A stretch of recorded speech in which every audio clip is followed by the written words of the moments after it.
My name is Tom Whitmore. Now I am over 50 and have been married for a long time. Sometimes I think that life is a series of accidents that lead us to places we didn't always plan to go. If someone asked me how I ended up here, it would be difficult for me to answer myself. My life story began in a small town in North Carolina where everyone knew each other by name and strangers were viewed with suspicion. I was the youngest son in a family where the older brother always received more attention and the younger sister received more care. And I just was. Ever since I was a child, I had to learn to stand up for myself. His father worked as a car mechanic. His mother was a nurse at a local hospital. My father was strict, taciturn, and believed that a man should do more than talk. Mother, on the other hand, was the heart of our family, but her voice was rarely decisive. She often repeated, "Tom, no one in this world owes you anything. If you want something, take it yourself." I grew up surrounded by the smell of motor oil, the dust of gravel roads, and the screams of boys kicking a ball around on the school field. As a child, I was not the tallest, but I was stubborn as hell. One day, when I was 8, local bully Danny Harris decided to take my bike. I didn't give it away, got it in the eye, but didn't give it back. The bruise lasted a week, but from then on they began to respect me. School. Well, school was just school. I was never an excellent student, but I wasn't stupid either. I was bored with cramming dates and formulas, but I loved reading. It's not that I was interested in the classics, I was more interested in detective stories, war memoirs, stories about people who knew how to emerge victorious, even when fate played against them. Perhaps this is what shaped my character, taught me to see more than people show. I understood that life works according to its own rules, and if you want to achieve something, you need to learn to see more than others. I was good at sports, especially football, but I never became a star. However, this did not upset me. What I liked more was fixing cars, tinkering with iron, and understanding how everything works. My father wanted me to follow in his footsteps, but I always knew that this was not enough for me. I wanted to get out of our town. Time passed, and I felt that I was becoming cramped within these narrow frameworks. Sometimes it seemed like the city was trying to hold me back, not allowing me to take a step forward. I went to college in Virginia. This was a big event in my family because no one had gone so far to study before me. There I learned two important things.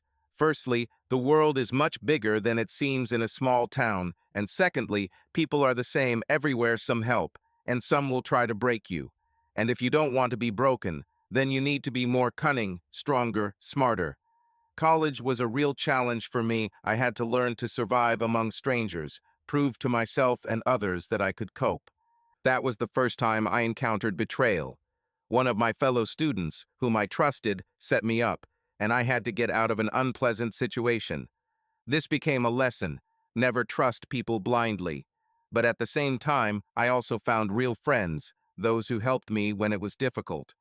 For the first time in my life, I felt like I could count on someone other than myself. I have always adhered to simple but strict principles. Work must be done efficiently, one's word must be kept, and respect must be earned. I have never trusted people who talk a lot and do little. Honesty, willpower, and the ability to stand up for yourself are what I valued most. My interests have always been mechanics, technology, and everything that can be taken apart, understood, and put back together. From an early age, I loved to delve into engines, tried to understand how things worked, and I succeeded. But besides cars, I have always been interested in military history, biographies of strong people, and negotiation tactics. In college, I became interested in martial arts. It helped keep me in shape and keep my emotions under control. During my youth, I worked in my father's auto repair shop and worked part-time in garages and service stations. It was hard work, but it toughened me up. I learned to value money, work, and respect from colleagues. Then I realized that I wanted to open my own business someday, work for myself, and do everything according to my own rules. I now own my own auto repair shop, and although it was a long road to get there, I am proud of what I have achieved. Now, looking back, I realize that there are many things I could have done differently. But if I had known then what lay ahead of me, perhaps I would have chosen a different path. By the time I turned 25, I already knew what I wanted from life. I was not a guy who went with the flow, hoping that fate would put everything in its place. I have always strived for independence and control over my destiny. Tom, do you really want to open your own workshop?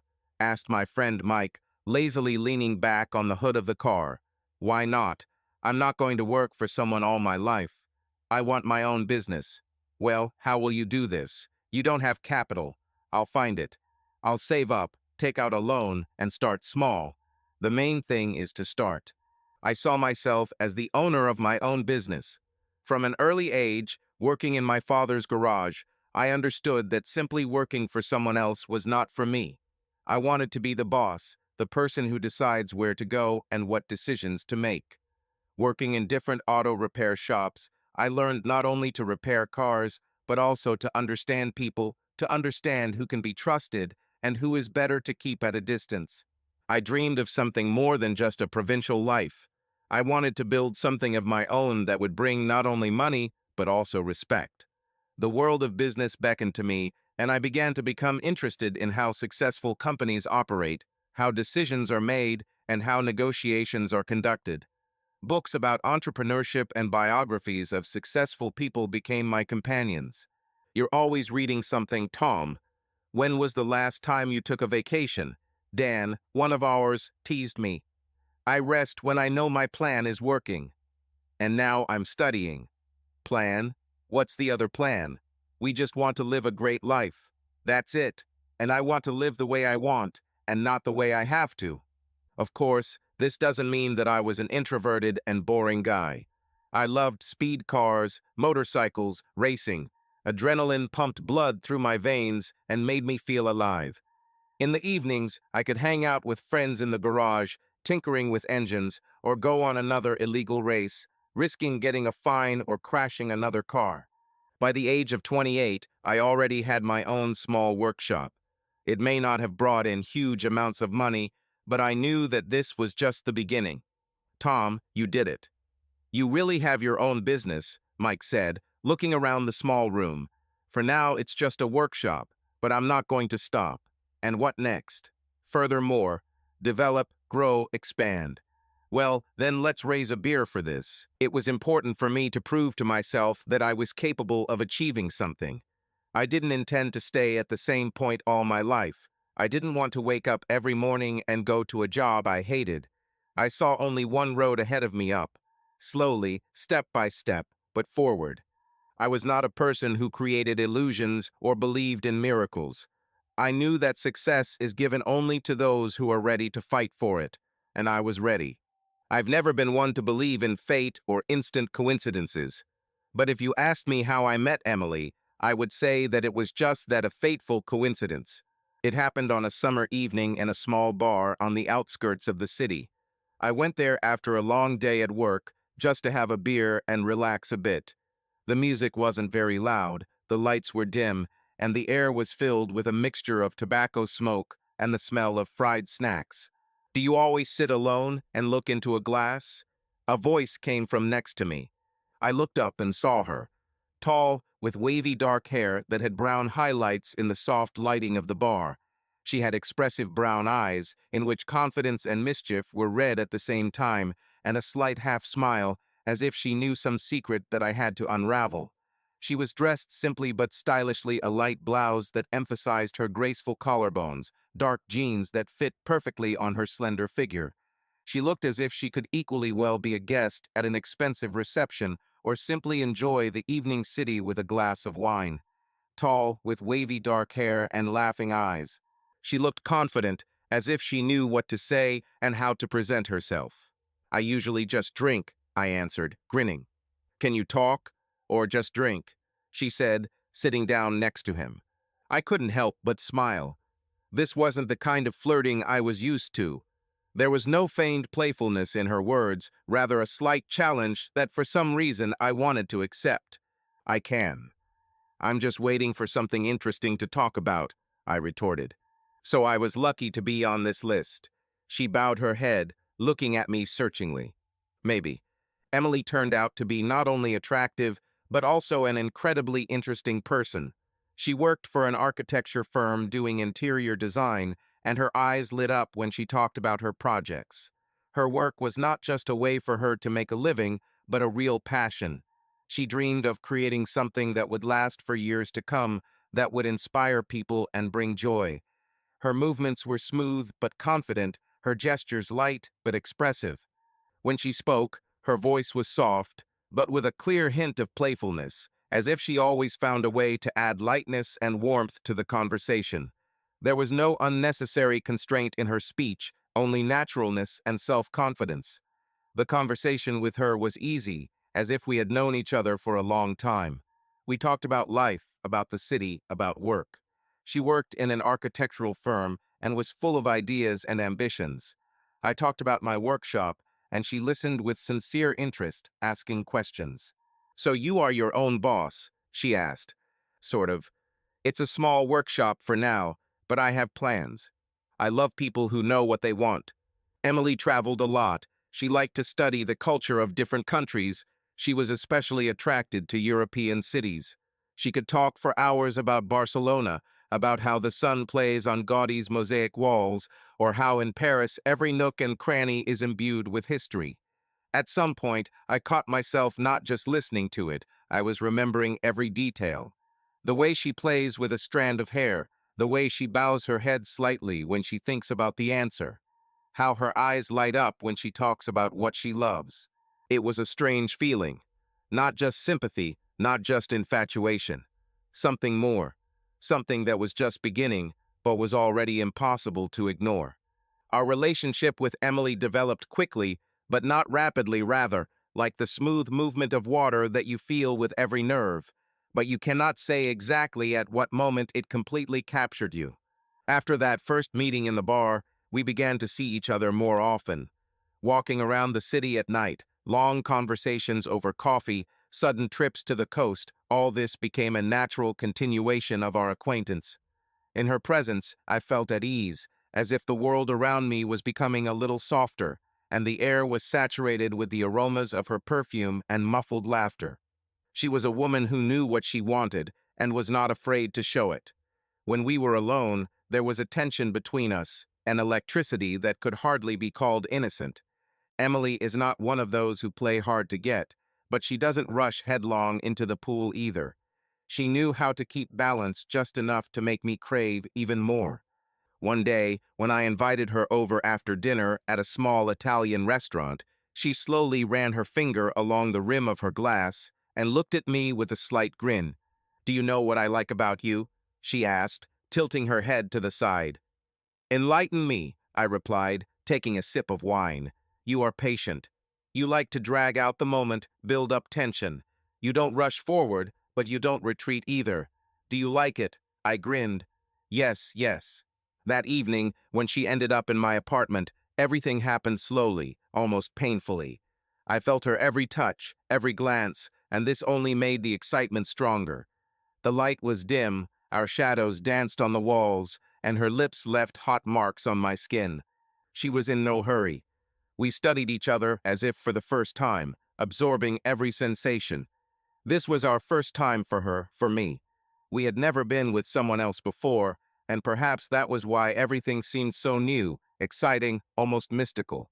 She trembled in my arms, not from fear, but from anticipation. I felt her breathing quicken, how her body responded to my every movement. We moved slowly, listening to each other, exploring every inch of skin, as if discovering unknown territory. Her skin was warm, supple, smelled of jasmine, and something else, something that I remembered forever. When her nails easily slid along my back, I realized that now we were not just infatuated. It was something more, something that pulled me deeper every day. The night passed in hot, endless touches, in frank confessions, in quiet moans that dissolved in the darkness. We merged together again and again until fatigue took over. The next morning she woke up first. Standing by the window, wrapped in my shirt, she looked like a painting meant to be remembered forever. "Are you awake?" I asked, lazily watching her. "No," she smiled. "I'm just getting used to the idea of you being around." Emily's family was not what I expected. When she first started talking about her parents, I imagined strict, conservative people living according to clearly defined rules. But when we went to visit them in their country house, everything turned out to be completely different. Tom, I warn you, my mom always asks too many questions, and my dad likes to test all the guys I bring, Emily said with a smile, squeezing my hand as we parked at their house. Do you bring them often? I grinned. You are the first. These words made me hold my breath, but before I could say anything, the door of the house swung open and her mother appeared on the threshold, full of energy and with a warm smile on her face. Oh, how tall. We need someone like that in our family, Emily. She winked and turned to me. I'm Janet. You can just be a mom if you behave. A man with a serious face and confident posture followed her. He looked me up and down, then extended his hand. Henry, Emily's father. He introduced himself briefly, his voice low and authoritative. I hope you're a tough cookie, Tom. There is no other way here. From that moment, I realized that I was welcome here. Their home was filled with laughter, lightness, and warmth. The only exception was Emily's younger sister, Lily. She lazily walked out of the house, crossed her arms over her chest, and looked at me with obvious boredom. Here he is, she said with a mocking smile.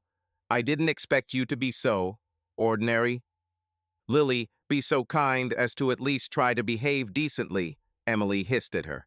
Come on, I'm just checking to see if he can handle family dinners, Lily chuckled, brushing a strand of hair behind her ear. Later at dinner, Lily never missed an opportunity to make some snarky remarks. I decided not to pay attention, but I still felt that there was some tension between the sisters. After dinner, Emily's father invited me to drink whiskey with him, and at that moment I realized that to some extent he had passed his test. Emily's introduction to my family did not go as smoothly as I would have liked. When we arrived at my parents' place, my mother greeted us with restraint, although she tried to smile. So you're the same Emily, she said, looking at her appraisingly. Tom told me a lot about you. I hope it's good. Emily smiled. Basically, my mother answered evasively and turned to me. Tom, help me in the kitchen. When we were left alone, my mother folded her arms across her chest and looked at me with her usual sternness. She's cute, but I don't know, Tom. I think she's too free-spirited. Are you sure you're on the right path? Mom, I love her. And that's the main thing, I answered firmly. Love is one thing, but marriage is another. My mother shook her head. Just be careful, son. I sighed, knowing that her doubts would not go away, but I was confident in my choice. Our relationship with Emily became stronger every day. We traveled, supported each other in work, and dreamed about the future. I knew that I wanted to spend my whole life with her, and one day, in one of our favorite places, I took the plunge. We went to the mountains for the weekend. Autumn painted the forests in golden red shades, the air was fresh, and the silence was almost magical. We were sitting on the top of the cliff admiring the view when I stood up, took a small box out of my pocket, and got down on one knee. Emily, you are the best thing that ever happened to me in my life. I want my every day to begin with your smile and end with your voice. Will you marry me? She looked at me, her eyes sparkling with emotion. You can't even imagine how long I've been waiting for this moment, she whispered, and, not holding back her tears, rushed into my arms. Of course, yes, the wedding was perfect. She was not magnificent, but she became exactly what we wanted: cozy, filled with loved ones and endless happiness. Emily's father made a toast that made even the waiters laugh, and Lily just rolled her eyes, clearly not sharing the general delight. At one point during dinner, she gave me a meaningful look and grinned, but I still didn't understand what she meant. After the ceremony, her mother hugged me and said, now you are definitely ours. Welcome to the family, Tom. And at that moment, I realized that I had never been happier in my life. My marriage to Emily seemed ideal at first. Every day with her was full of lightness and joy. We set up a cozy home, took spontaneous weekend trips, and enjoyed life with each other. Emily continued to work at the architecture firm while I developed my auto repair shop. We both supported each other's ambitions, and this only made us closer. You understand that you have golden hands, right? She said, watching me repair the engine. Maybe you should expand? But you understand that you have a brilliant mind? I teased her back. Maybe you should open your own studio. We were each other's source of inspiration and strength. However, over time, something began to change. Not immediately, not sharply, but gradually, as if a thin crack appeared on perfectly smooth glass. Our conversations became shorter, the evenings became quieter. Emily often stayed late at work, making excuses for important projects. I didn't mind, because sometimes I myself spent a lot of time in the workshop. But inside me there was a growing feeling that we began to laugh together less often, to talk heart to heart less often. "Are you tired?" she asked at dinner one day when I had barely touched my plate. "A little. Just a busy day," I replied, not wanting to go into detail. She nodded and continued eating, but I noticed how she avoided my gaze. Was it the little things? Maybe. But little things have a habit of adding up if you ignore them. After a couple of years of living together, we began to spend less time together. Working days took a lot of energy, and weekends were filled with meetings with friends and family responsibilities. We both knew that something was changing, but neither of us tried to talk about it out loud. "We need to go somewhere," I suggested one day. "Just take a couple of days and relax like before." Emily smiled, but her smile was not as lively as before. "Let's try," she said, but her voice sounded uncertain. I wanted to believe that it was just tiredness, that we were still the same Tom and Emily who once laughed at nonsense and dreamed of the future. But part of me already knew that everything was different. Our wedding anniversary was supposed to be a warm, joyful day. I made reservations at the restaurant in advance, ordered Emily's favorite flowers, and wanted to give us an evening that would remind us of where it all began. However, from the very morning the day did not go according to plan. "Have you forgotten that we promised to go to my parents today?" Emily asked, holding back her irritation when I reminded her of our dinner. "No, I didn't forget, but I thought we would have plans for just the two of us." "Can't we go see them this weekend?" I answered, trying not to raise my voice. "You always say that. Every time my family is involved, you suddenly have other plans." She shook her head and folded her arms over her chest. "That's not true, Emily. I just wanted to spend this evening with you, to remember why we got married in the first place. Is it that bad?" She lowered her eyes, her fingers nervously fingering the hem of her sweater. It's important to me that my family be a part of this day too. They have always supported us, and you pretend they don't exist." "I don't pretend they don't exist," I flared up. "But maybe sometimes we should be just the two of us. Do you even remember the last time we were together without everyone? Do you remember the last time you asked me what I wanted?" She answered sharply. "You always decide for yourself." There was a tense silence. I saw her gaze soften, but there was something else in it, something that I could not fully understand. Finally, she just turned around and went into the bedroom, leaving me alone in the middle of the kitchen. We still went to her parents, but the tension was felt all evening. Janet, her mother, suspected something. Her gaze became especially intent when she looked at us. At dinner, she suddenly asked, "So, how was your special day?" Emily smiled tightly. "Wonderful, Mom." I pretended to finish my glass of wine, avoiding her gaze. Lily, as always, did not miss the opportunity to tease me. "So, Tom, you screwed up again? Or did he just decide to remain silent this time?" I smiled back, but didn't say anything. "Lily, don't start," Emily sighed tiredly. "Yes, I'm just wondering how it is with you. It's always so fun to watch." She chuckled. I pushed the plate away and looked at Emily. "Maybe it's time for us to go," I asked. She looked at her watch and nodded without saying a word. At that moment, for the first time, I thought, maybe everything is really going wrong. It took me a while to notice changes in Emily. At first, it was little things: a slightly more distracted look, a tired sigh when I suggested watching a movie together in the evening. But over time, these little things added up to something bigger. "Are you late again today?" I asked one day as she was getting ready to leave for work. Yes, we have an urgent project, she answered, without looking at me, tying her scarf. I'll try not to be too late. She actually came back later and later. Sometimes I did not hear her enter the house, and only in the morning I found her clothes neatly folded on a chair. We met less and less often in the kitchen at breakfast, and when we did meet, the conversations became short, as if we were both afraid of saying something wrong. When I tried to hug her in the evening, she pulled away. Tom, I'm very tired, she said, tucking a strand of hair behind her ear. Let's do it tomorrow, okay? Tomorrow turned into the day after tomorrow, and then into next week. I felt like an invisible wall was growing between us, and worst of all, I had no idea how to destroy it.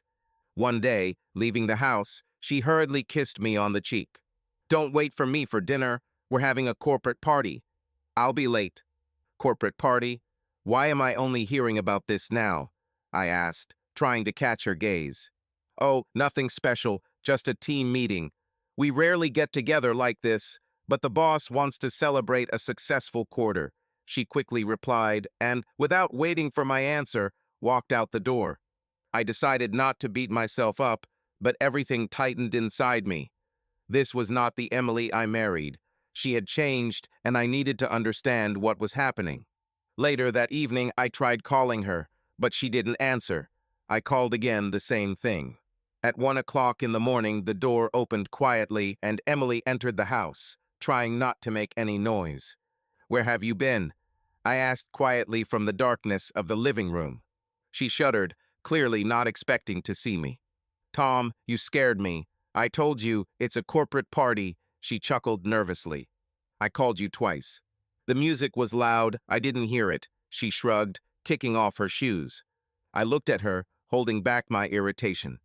Why didn't I know about this in advance? Why wasn't I even invited? I'm your husband, Emily. She frowned, clearly not expecting such a reaction. Tom, it's just a corporate party. There were only employees there. Nobody brought their spouses.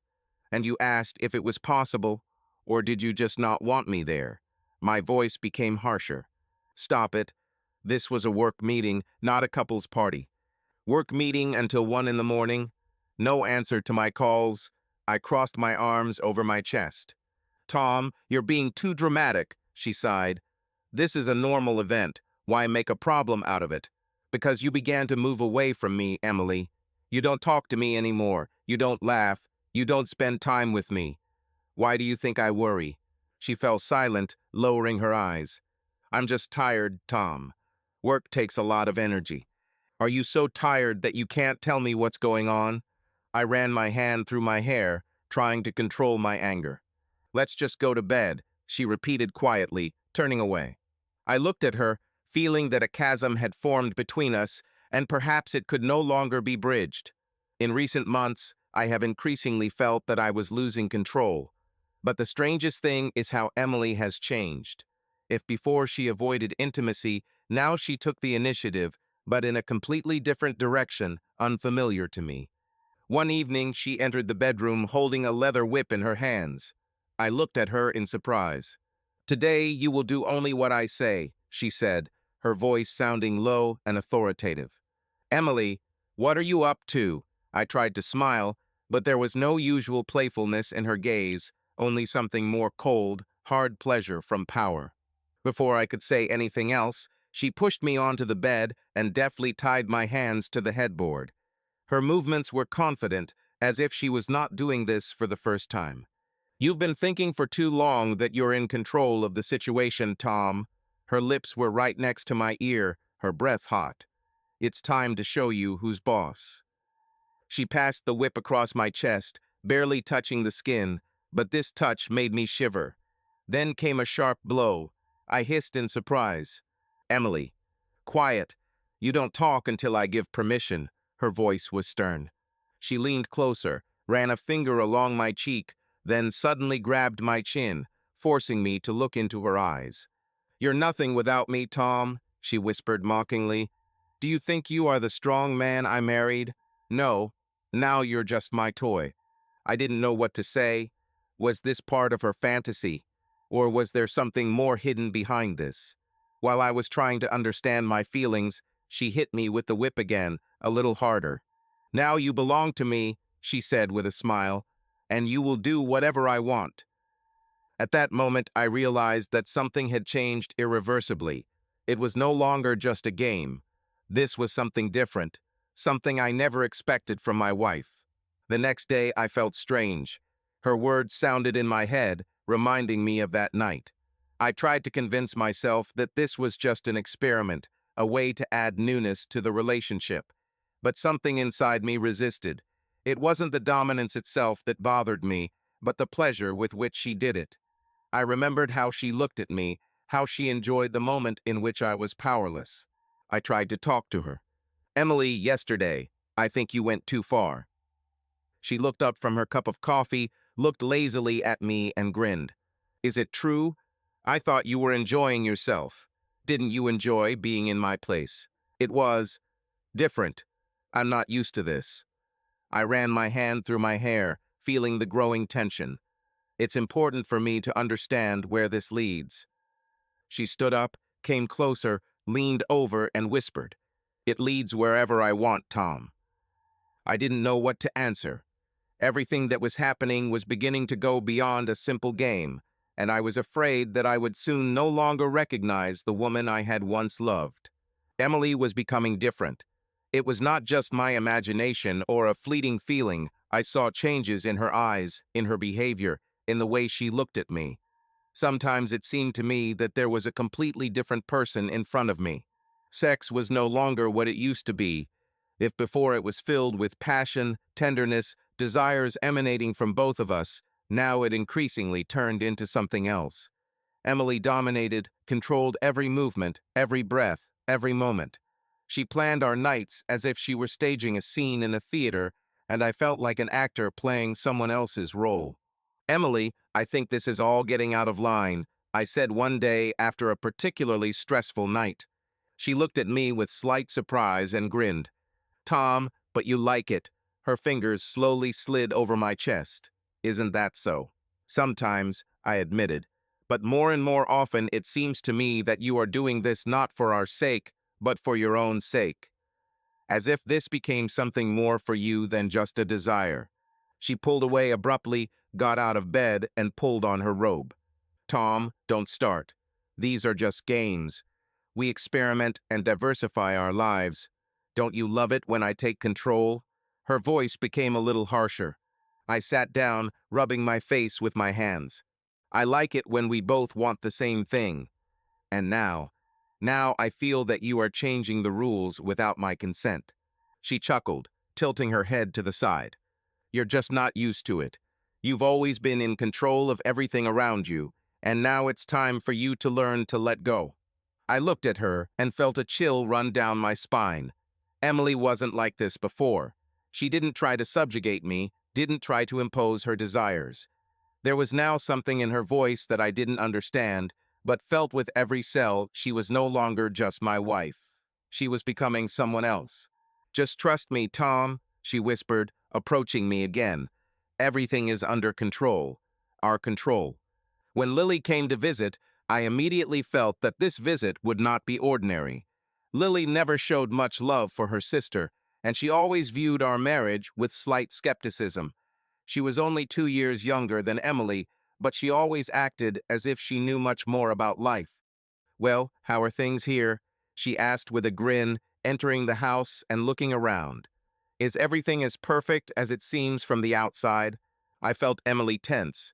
She hugged her sister, but there was no particular warmth in this gesture. "Tom, pour me something stronger." Lily turned to me, taking off her jacket. "It seems like I'll have to listen to a lot of interesting things today." I went to the kitchen to pour her whiskey, but when I returned, I saw Lily carefully watching her sister, bowing her head slightly, as if assessing something invisible to me. "So Emily is now busy. With experiments?" she drawled, sitting down in a chair and clasping her glass in her hands. I glanced at Emily, but she just shrugged. "What do you mean?" I asked, feeling anxiety rising inside. Lily grinned and took a sip. "Oh, nothing. You just know me, Tom. I always notice things that others choose not to see. But if you like everything, then, of course, I will remain silent. I looked at Emily, but her face remained expressionless. It was as if this conversation didn't concern her at all. Lily, if you have something to say it directly. I tried to speak calmly, but everything was shrinking inside. Lily leaned forward, her eyes sparkling with something that could be taken for sympathy or mockery. You understand that some people like to change the rules, Tom, and sometimes not everyone likes their new rules. She took the last sip and put the glass on the table. Okay, I'll go take a shower. Don't be bored without me. When Lily left the room, Emily immediately followed her.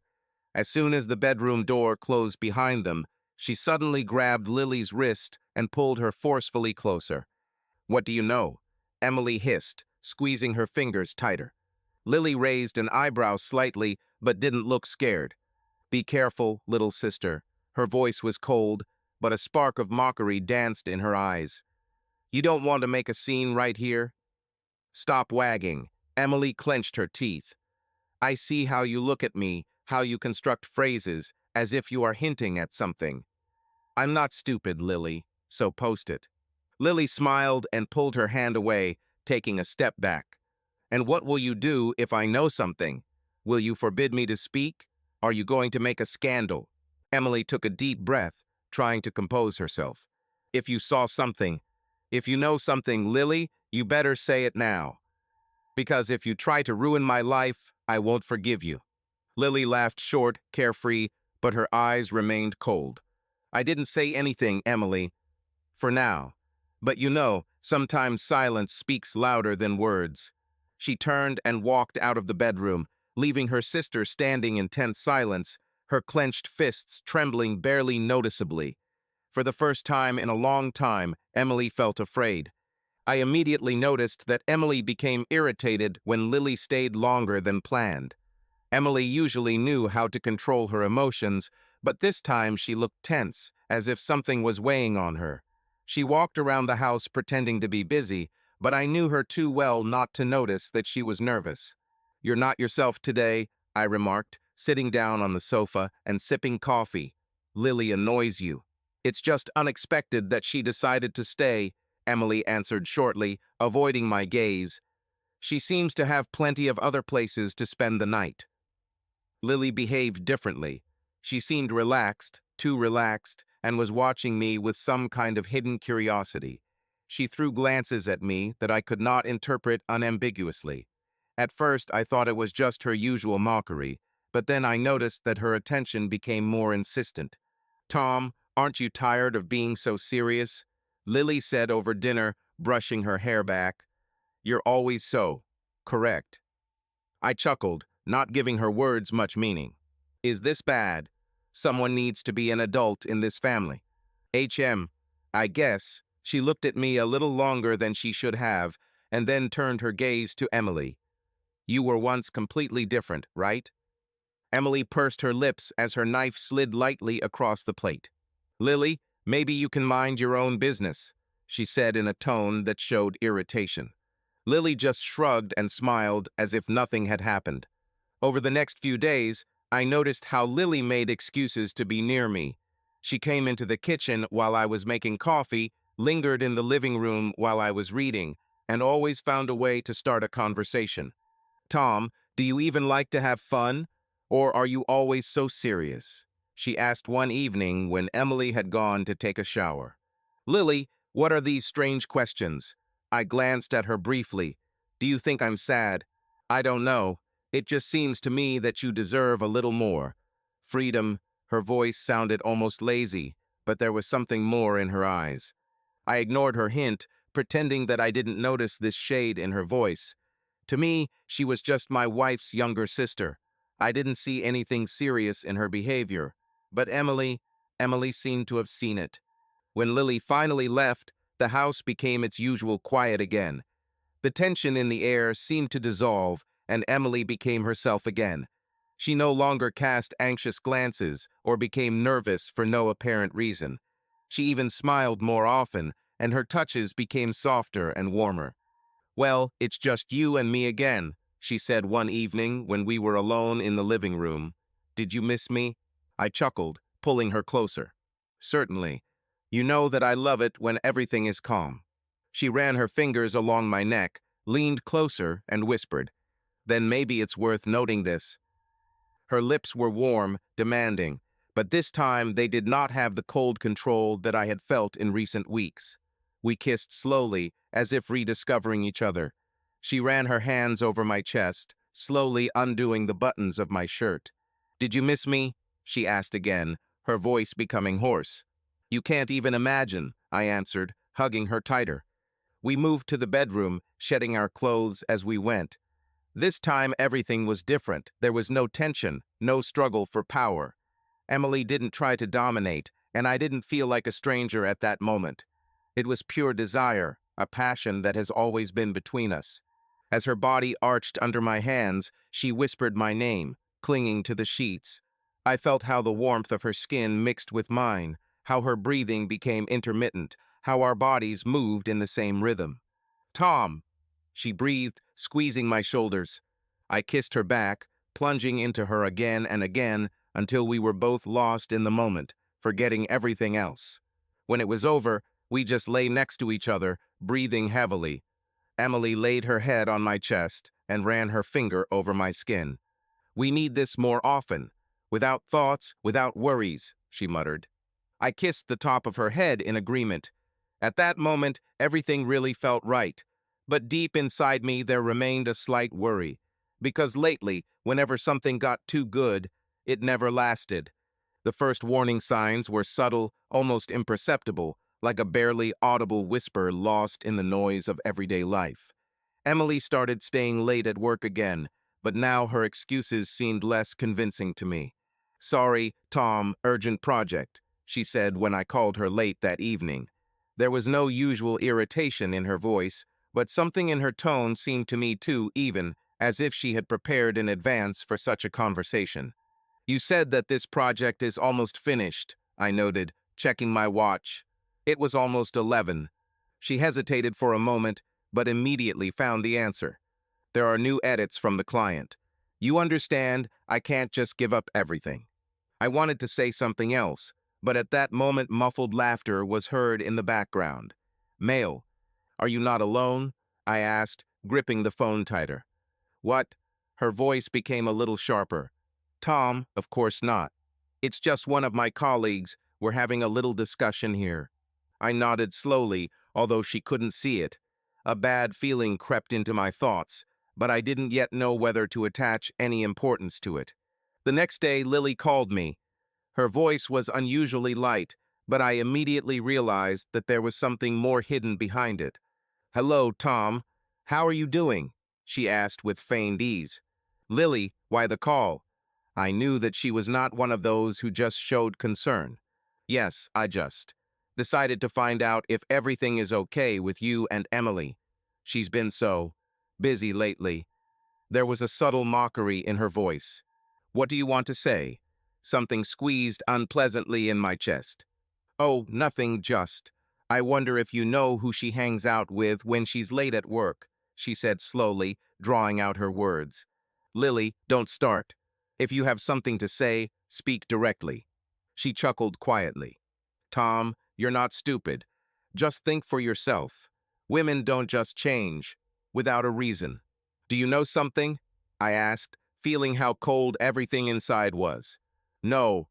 She paused. "Not yet. But be careful, Tom. Sometimes what seems like a normal job turns out to be something completely different." I hung up, leaving myself alone with my growing doubts. Now it seemed to me that Lily was trying to say more than she was letting on. The next evening, Emily was late again. I decided not to call or write. I was just waiting. The hours passed slowly. Eventually, the door opened and she entered the house. I sat in the dark, watching her. "Why is it so late?" I asked. She shuddered, but immediately controlled herself. "Tom, don't start. I'm tired." "From what? From work? Or from me?" I couldn't help asking this question.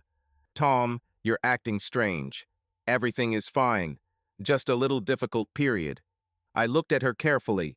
Her hair was slightly disheveled, lipstick was glistening on her lips, and she smelled not of the office, not of papers or coffee, but of something else. Too sweet. Strangers. "Are you sure everything is okay?" I asked, tilting my head. She held my gaze, but then just rolled her eyes. "Tom, you're paranoid." She kissed me on the cheek and quickly disappeared into the bathroom. I remained sitting, clenching my fists. Now I knew for sure this was not just stress. This is something different, and I had to find out what exactly. Emily didn't think she could ever cheat on her husband. She always considered herself a devoted woman, one who values family and tradition. But something has changed. Perhaps it was the routine that was dragging their marriage into monotony, or something in herself that needed a way out. When she met Alex, everything happened too fast for her to stop. Alex was a new consultant in their company, tall, confident, charismatic. He knew how to carry a conversation, how to make a woman feel special. For the first time, he held his gaze on her a little longer than his colleagues were supposed to. In the second, he accidentally touched her hand while handing over a document. On the third day, he invited me for coffee under the pretext of discussing work. Emily was hesitant at first, but still agreed. "You have great taste," Alex said when she chose a caramel latte. "Just a habit," she answered, smiling. This coffee was the first step in what led them to a hotel room a few weeks later. She didn't think it would be so easy to lose control. I began to notice changes in Emily. At first, it was little things. She checked her phone more often, answered in monosyllables, and retreated into herself. Then delays at work began, which became more and more frequent. One evening, I was sitting at home watching the news when the phone rang. Lily. "Hello, Tom. How are you?" "Fine, how are you?" I was surprised by her call. "Yes, so. I just wanted to ask, don't you notice that Emily has changed?" Her voice was almost mocking, but I felt hidden anxiety. "What do you mean?" Something squeezed unpleasantly in my chest. "It's just, she's somehow different. Delays, frequent calls, unexpected business trips." Lily paused. "Did she tell you that she was in the office until late on Friday?" I frowned. "Yes." "And what?" "Nothing, it's just. The office was closed." The line went dead, leaving me completely confused. I tried to convince myself that it was just a misunderstanding, but a feeling of anxiety had already settled inside. Emily met up with Alex again at the hotel. He was waiting for her, sitting on the edge of the bed with a half smile on his lips. "You're so tense," he said, coming closer. "Relax, honey." She took a deep breath. This was wrong. It was dangerous. But Alex knew how to take the pressure off her. That night, I lay in bed alone, staring at the ceiling. Emily said she'd be back late, but for some reason I wasn't sure she'd be back at all. Something inside me told me everything is no longer the same as before. But I was about to find out how much things had changed. Emily entered the hotel room with her hood up so she wouldn't be recognized. It was quiet inside, only the dim light of the table lamp created a cozy atmosphere. Alex was already waiting for her, sitting in a chair with a glass of whiskey in his hand. He looked up lazily as she closed the door behind her. "You're late," he said, taking a sip. "Again, does your husband control your every move?" Emily sighed heavily and sat down on the edge of the bed. "Tom suspects something," she admitted. "He started asking questions and looking at me too closely. It's getting harder and harder for me to get out." Alex grinned, put the glass on the table, and came closer. "Seriously? This Tom of yours suddenly decided to become a detective husband? What a pity." There was mockery in his voice. Emily gave him an annoyed look. "Alex, this is not funny. I can't just go ahead and tell him, 'Hey, honey, I'm cheating on you.' He will start digging, but I don't want scandals." Alex leaned closer, his hands sliding over her shoulders. "Oh, of course. Poor Tom, who has no idea that his wife has been in bed with another man for a long time. But, I even feel sorry for him. He can't even imagine how much you like it when you're here with me." His lips whispered the last words right in her ear. Emily closed her eyes, taking a deep breath. She liked this feeling danger, control, complete difference from her usual family life. Alex was neither caring nor gentle, but that was his attraction. "You're too confident," she whispered as he pushed her against the wall. "I just know the truth," Alex grinned. "Unlike your husband. Have you ever given yourself to him like that? So greedily, without a trace? Or does he still think that you are a modest, decent wife?" Emily felt two feelings fighting inside her: irritation and excitement. Alex knew which buttons to press, and he took full advantage of it. "Tom is not like you," she said, meeting his gaze. "Of course not," Alex replied, squeezing her wrists. "Because he is weak. He allows you to lie. He allows himself to be deceived. A real man would feel like his woman was having sex behind his back. But Tom, he's just a pathetic, naive fool." Emily pulled away abruptly. "Don't talk about him like that." Alex chuckled, letting go of her hands. "Oh, now you suddenly remembered that you have a husband. It's funny. But don't worry, honey. While he pretends to be a faithful family man, you are here with me, and you like it." She turned away, not wanting to admit the truth in his words. Because that was what scared her most. Alex was right. He approached her from behind, his fingers sliding along her neck, causing her to tremble. "You're not leaving, are you?" he whispered, kissing her temple. "You know you won't be able to stop." Emily closed her eyes, feeling Alex pull her back into his arms. She knew it was wrong, but something inside her demanded continuation. Alex was her secret, her forbidden passion. "I have to go," she muttered, but her voice sounded unconvincing.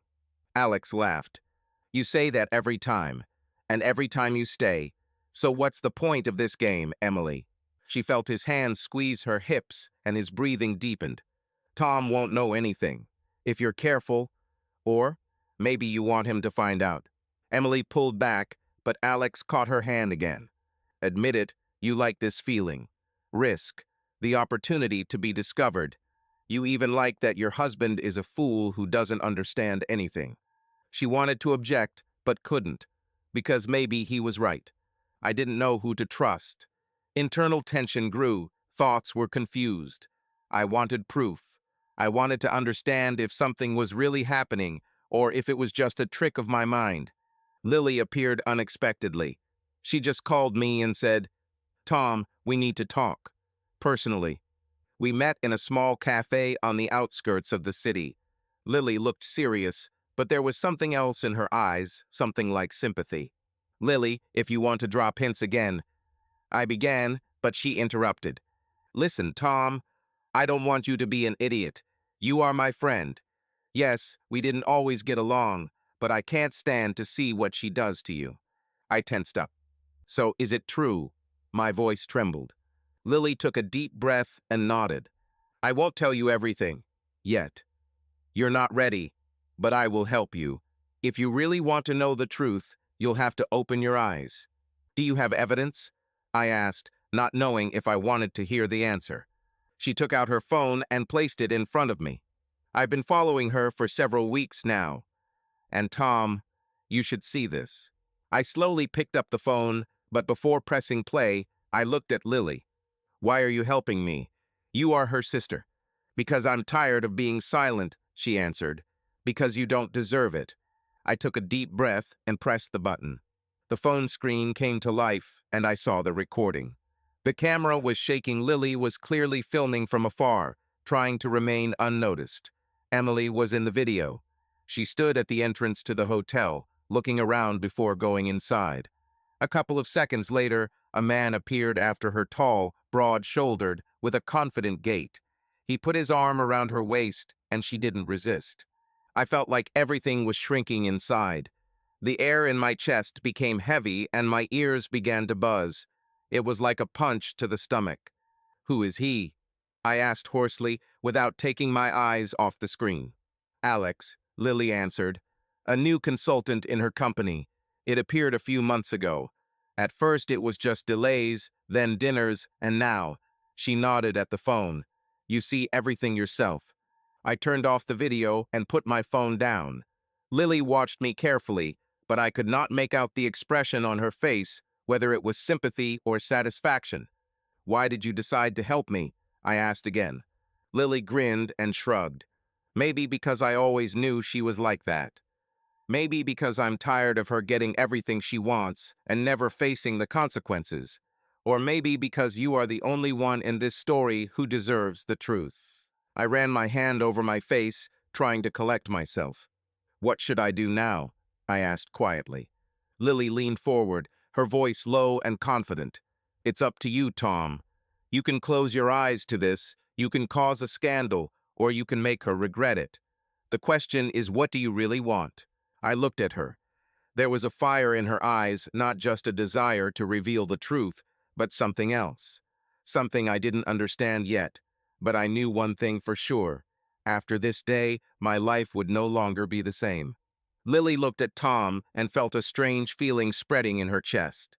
She couldn't pinpoint exactly when it started, maybe when she first saw her sister treat him with disdain, or when she noticed how attentive and loyal he remained, no matter what. Tom deserved better. He deserved love, respect, and sincerity. All the things Emily never appreciated. Lily knew her sister too well for her. Marriage was just another status, another achievement. And now that Emily had betrayed him, Lily couldn't help thinking that maybe this was her chance. She remembered how Tom looked at the screen of her phone, how his fingers turned white with tension when he saw evidence of betrayal. He was broken, but he didn't realize it yet. At that moment, Lily wanted to come closer, touch his hand, tell him that he was not alone, that there was someone nearby who truly understood him. But she knew that it was not time yet. Tom was a man who made decisions deliberately, step by step. He himself had to realize that his wife had long ceased to be his companion, and if that moment comes, Lily will be there. I didn't know how much I drank. I think it was whiskey at first, then I switched to something stronger, and then it didn't matter anymore. A buzzing emptiness in my head, a heaviness in my chest, and blurry silhouettes around me.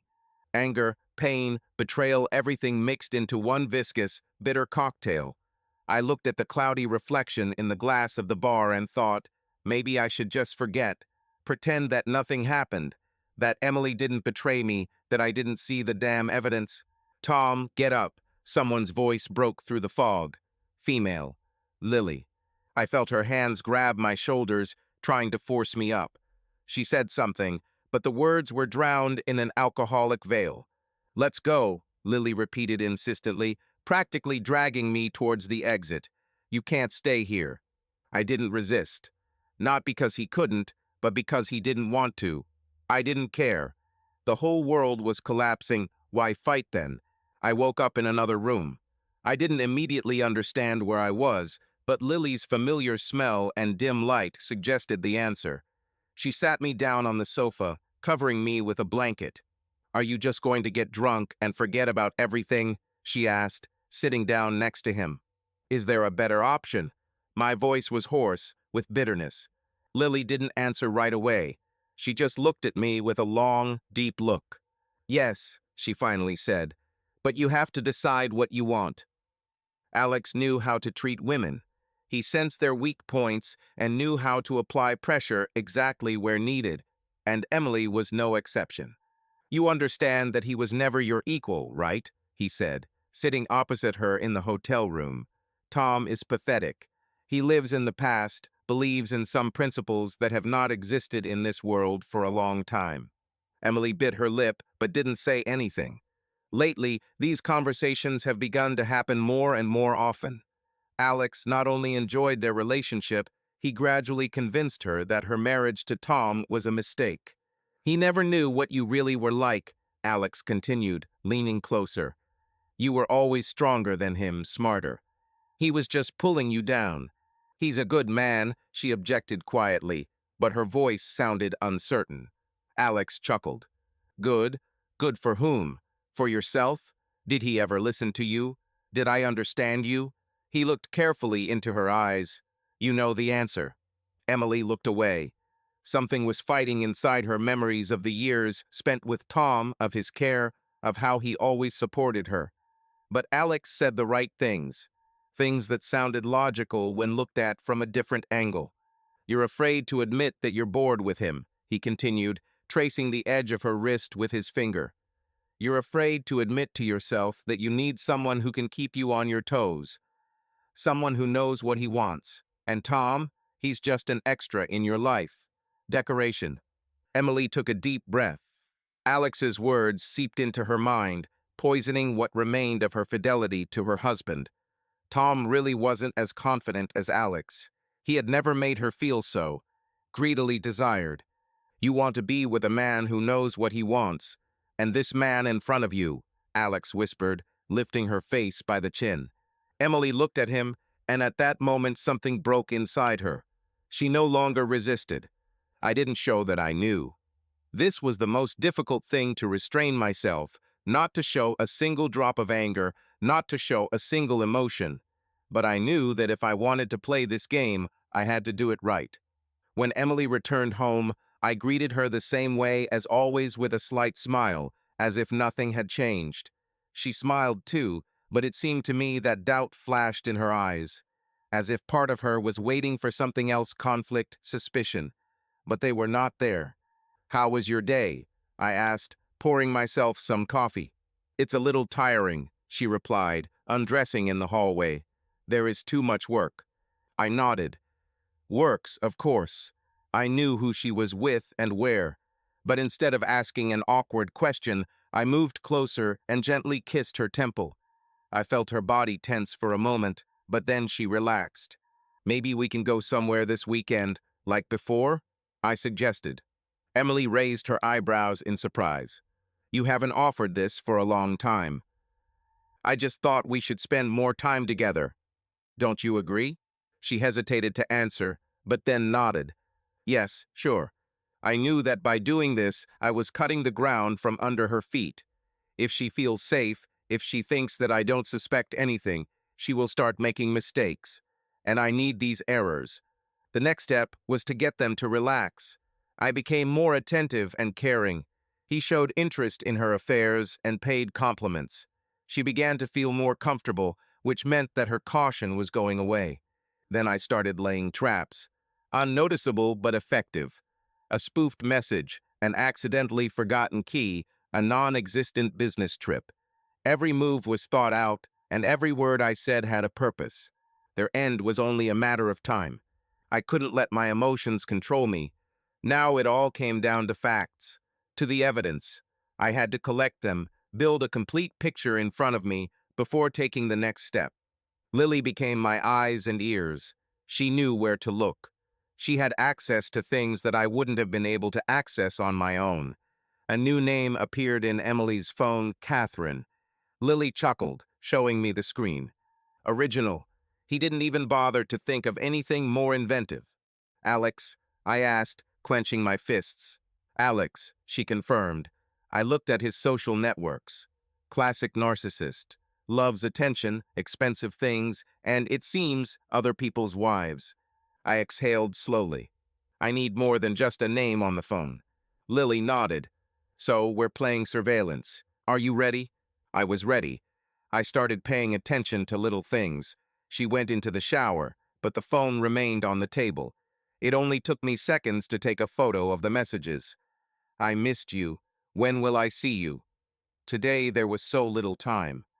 I read them and felt cold anger boiling inside me. But I needed more. Photos, dates, exact places. Lily and I came up with a plan. She, accidentally, ended up in the same restaurant where Emily was sitting with Alex. Lily ordered herself a coffee and sat down at a table in the shade, watching as her sister laughed as she leaned closer to her lover. At the right moment, she turned on the recording on her phone. "Tom, you should hear this," she said, handing me the recording. The recording had everything. Her voice filled with tenderness, laughter, and promises. "It's so easy with him. He understands me. Tom, he's just different. He's not the one I loved anymore." Emily spoke quietly, but there was not a drop of doubt in her voice. "Then divorce him," Alex answered calmly. "This is what you want." There was a short pause, and then Emily's voice became quieter, almost a whisper. "I'm afraid. If I file for divorce, I'll be left with nothing. Tom will never let me go just like that. Lawyers, court, division of property. This will drag on for years. And I don't want to start from scratch. Alex chuckled. Don't worry, baby. We'll figure something out. I have connections. The main thing is, are you ready? Emily didn't answer right away, but she could be heard on the recording taking a deep breath. Yes, I'm ready. Now I had more than just facts. I had the truth, and she was disgusting. Alex knew that sooner or later Tom would start to guess. He had been in the shadows for too long, giving Emily the opportunity to enjoy the game of secret love, but now it was time to move on to action. There was too much at stake. Are you sure he doesn't suspect anything? Alex asked, twirling a glass of whiskey in his fingers. Emily nervously bit her nail as she looked at him from the table. He started acting strange, but he didn't tell me anything. I think if I had known, I would have already caused a scandal. Alex grinned. Maybe he's just playing his game. Maybe it's waiting to strike at the most unexpected moment. Is this what you want? Emily pursed her lips. No, I want to end this so he can't hurt me. Alex nodded and, taking a sip, said, Then it's time to move on to plan B. Do you think this will work? Her voice trembled. You said to yourself that you don't want to be left with nothing. If we do this right, he won't stand a chance. I left work late. My head was buzzing with fatigue, but thoughts about tomorrow's meeting with the lawyer kept me on my toes. Tomorrow, I will take the first step towards leaving Emily with nothing. I was going to outsmart her. I didn't know I was being followed. As I approached my car, there were quick steps behind me. I only had time to turn around when a sharp pain flared up in the back of my head, and everything was plunged into darkness. I woke up from a dull pain in my head. The first thing I felt was that I couldn't move. The ropes dug into my wrists, my mouth was sealed with tape. The air smelled of dampness, the walls were oppressive with their coldness. My head was spinning, my heart was beating slowly, as if I was under something heavy. Alex stood in front of me, watching me with a slight smile. Are you awake, buddy? He grinned. And we thought that you would sleep like that. I tried to speak, but only muffled sounds came out through the tape. Oh, sorry, Alex leaned closer. You must not be very comfortable. But it's okay, it'll all be over soon. He turned around and motioned to someone in the darkness. Emily stepped forward. I couldn't believe my eyes. There was still a glimmer of hope inside that this was some kind of mistake, that all this is not true, but her expression was cold. Did you really think you could outsmart me? She said, crossing her arms over her chest. You thought I'd just leave empty-handed. Alex took out a folder with documents and threw it on the table in front of me. It's simple here, buddy. You sign and you are free. You rewrite your business, your home, your bills, and then we'll leave you alone. I shook my head furiously. No, Alex frowned. So you decided to go the hard way. A sharp blow to the stomach forced me to bend over as far as the ropes would allow. Then another one in the face. The taste of blood filled my mouth, and I groaned in pain. You've always been pathetic, Tom, Alex chuckled. All my life I pretended to be a decent family man, but in the end I turned out to be just another sucker who was fooled. I looked up at Emily. She just stood there with her arms crossed and looked at me with disgust. Do you know what's the funniest thing? Alex continued. She never had any regrets. Never. All this time you were a convenient support for her, a sponsor, but not a husband. Sign the documents, Tom, Emily said in an even voice, or we will continue. I didn't answer, I just spat blood on the floor. Alex shook his head irritably. Okay, I like it when the process drags on.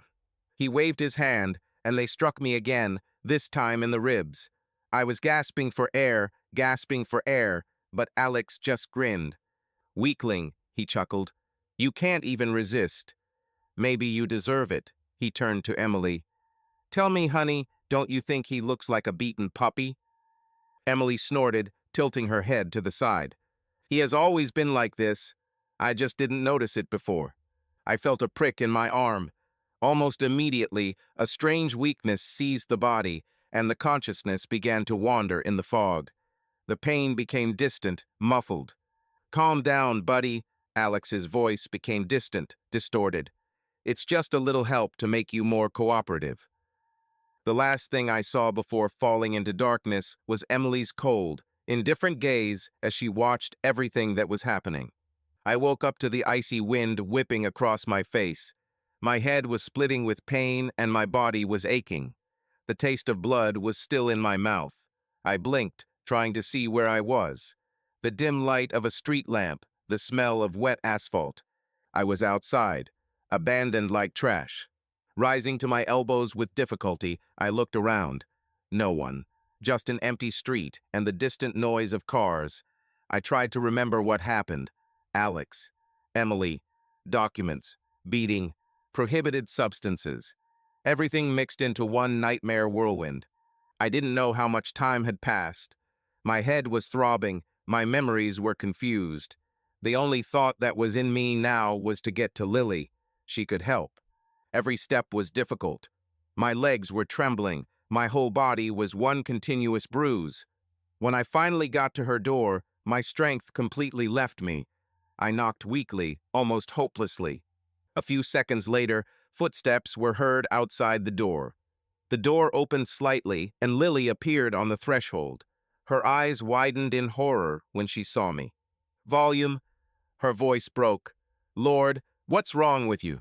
I tried to answer, but instead of words, a wheeze came out of my throat. Everything swam before my eyes. I felt Lily grab me by the arms, trying to hold me. Come in, she whispered, pulling me inside. I'll figure it out. I'll help you. Before consciousness completely left me, I heard her voice. They'll pay for it, Tom. I swear. I woke up from a muffled noise. The head was still buzzing, the body ached, but the pain was no longer so sharp. I felt something soft under my back and realized that I was in bed. The smell of coffee came from the kitchen, and I heard someone moving around the room. You've finally woken up. Lily's voice was even, but there was anxiety in it. I sat up slowly, wincing in pain. How long did I sleep? Almost a day, she answered, placing a cup of hot tea in front of me. How do you feel? Like I was hit by a truck. Twice, I muttered, rubbing my temples. What actually happened? How did I end up on the street? Lily looked at me carefully, as if not knowing where to start. Tom, there's something you need to know. Her voice was cautious. I checked your documents. You signed the papers? I froze. What papers? To transfer all property to Emily, she said quietly. House, workshop, business. Everything belongs to her now. I felt my blood freeze in my veins. Memories began to emerge in my head. Alex, the cold walls of the basement, pain, an injection in the arm, cloudy consciousness. Damn, I whispered, clenching my fists tightly. They made me sign it. When I was on illegal substances. Lily nodded silently. I covered my face with my hands. Everything I had built over the years now belonged to the woman who betrayed me. I've lost everything. But at the same time, something flared up inside me. Not despair, not fear, anger. They think they won, I said, looking up at Lily. But this is not the end.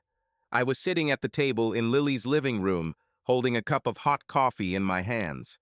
After everything I had been through, the warmth of the drink in my palms seemed to be the only thing I could still control. Lily sat opposite me, looking at me searchingly. They think they won, I said, clenching my fist. But they don't know that I remembered everything. Lily nodded, her eyes flashing with a dangerous fire. Then we must destroy them. We have proof. She took out her phone and scrolled through the list of audio files. The conversation that I recorded is priceless. Emily is afraid of being left with nothing, and Alex invites her to pull off a scam. I thought about it. Just report it to the police? Too easy. I wanted them to feel the same pain that I felt. We need more, I said. Alex keeps his money offshore, but he has accounts into which he transfers funds for everyday expenses. If we can gain access to them then. I glanced at Lily. You said that your friend knows how to dig into bank records. Lily grinned. Oh, believe me, he loves such tasks. We just need to give it a purpose. The plan began to take shape. I decided to play on Alex's self-confidence and Emily's greed. We prepared a fake message from a lawyer saying that there were problems with the documents for the transfer of property. It stated that Emily's personal presence was required to sign additional papers. "Will she bite?" asked Lily. "Of course, he will bite. She's too afraid that she'll lose everything," I chuckled. "And Alex will insist that she sort this out as quickly as possible." Everything went according to plan. Emily arrived at the appointed place, and at this time Lily and I handed over the recording of the conversation to the police and sent it to key people who could strike a blow to Alex's reputation. When Emily returned home, a surprise awaited her. Alex was furious his accounts were frozen, and the police were on the doorstep. "You said that no one would know," Alex yelled, grabbing Emily's hand. I I don't know what's going on," she stammered, trembling with fear. But it was all over. Their game was over, and now Lily and I watched their fall. "It's time to move on," I said, watching the police take Alex away and Emily sobbing hysterically. Lily squeezed my hand. "Now you are free, Tom." I stood on the other side of the glass, looking at the woman I once called my wife. Emily sat opposite, in a prison uniform. Her face looked haggard. Her eyes were dull. She no longer resembled that self-confident woman who coldly watched my suffering. Now she was just a shadow of herself. "Tom." Her voice trembled. I don't know where to start." I was silent, slowly sitting down on the chair. I was wondering how she would start this conversation. Will he beg? Will it be justified? "I made a mistake," she continued, looking at me with wide eyes. "Alex, he used me. I didn't think it would turn out like this. I'm sorry." I smiled bitterly. "Are you sorry?" I repeated. "Is it a pity that you were caught, or is it a pity that you didn't manage to steal more from me?" Emily looked away, her fingers trembling as she clasped them. "I'm not asking for forgiveness, Tom," she said quietly. "I'm asking for help." I narrowed my eyes. "Help," I repeated, not believing my ears.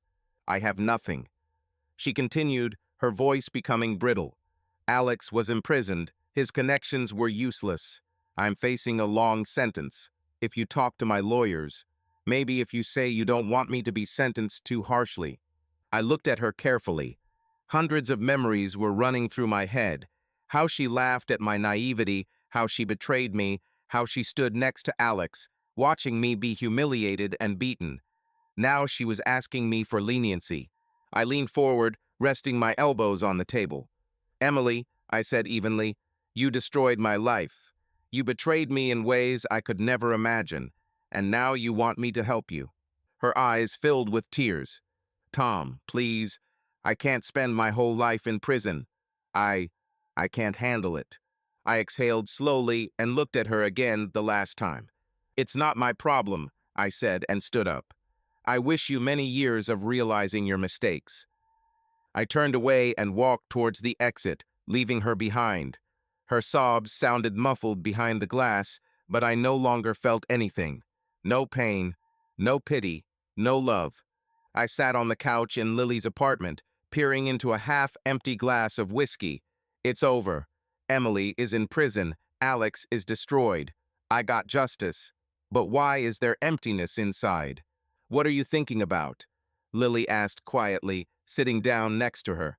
I shrugged, not taking my eyes off the amber liquid. "I don't know what to do now," I admitted. "For so many years, I built a life that was destroyed in an instant. There is no business. There is no home. Future." "There is a future," she interrupted. "It's just different now." I turned to her. There was no pity in her eyes, only warm understanding. Lily was always there, even when I didn't notice. Now she was the only person I could trust. "Stay with me until you figure out what you want," she suggested. "No pressure. Just be here."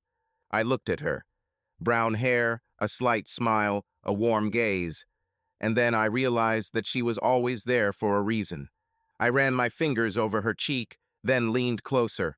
Lily didn't move away. Her breathing quickened when our lips met. First cautiously, then with growing passion. Her hands slid along my back, bringing me closer to her. When we were in her bedroom, I felt only her. The warmth of her skin, her heavy breathing, her impatient movements. She pulled my shirt off, her fingers running over my shoulders, making me shiver. I carefully laid her on the bed, ran my lips along her neck, enjoying every moment. Our bodies intertwined, moving in the same rhythm. Everything that came before pain, betrayal, anger disappeared, leaving only this moment. Lily whispered my name, her nails leaving hot marks on my back. I kissed her, greedily, deeply, feeling like I was filling the emptiness inside me not only physically, but also emotionally. That night, I thought neither about the past nor about the future. It was just now, only her. I sat in the police detective's office, wearily rubbing my temples. In front of me lay a stack of documents, which he slowly leafed through, tapping his pen on the table. "An impressive story, Mr. Hughes," he finally said, looking up at me attentively. "You were kidnapped, beaten, forced to sign documents for illegal substances, and then thrown into the street. And you want us to cancel this?" I met his gaze. "I want justice," I said firmly. "These documents are invalid. I was unable to make decisions. This is fraud and kidnapping. You already have evidence." The detective sighed, folding his hands on the table. "We received the recordings given to your—" He hesitated slightly, "to an acquaintance. Lily, right. There is enough there to open a criminal case. Alex is already testifying, trying to blame everything on Emily. And your ex-wife. Let's just say her lawyer is not in the best position." I involuntarily clenched my fists. "So what's next?" The policeman flipped through the documents, found the required sheet, and pushed it towards me. "Official cancellation of the transfer of property. You need to sign here, and the house, workshop, business, everything will be returned to you." I took the pen and, without hesitation, signed. I felt a huge weight being lifted from my shoulders. "Thank you, detective," I said, putting away the documents. He chuckled slightly. "It's not for me to thank you. More like your friend. If it weren't for her persistence, we wouldn't have such a strong business." I nodded, realizing that he was right. Leaving the station, I breathed in the cool air and took out my phone. One message. From Lily. "Well, have you got your life back?" I smiled as I answered, "Yes, and I know who I want to share it with." I sat at my old wooden desk, looking at my open notebook. The ink was already drying on the last page where I completed my story.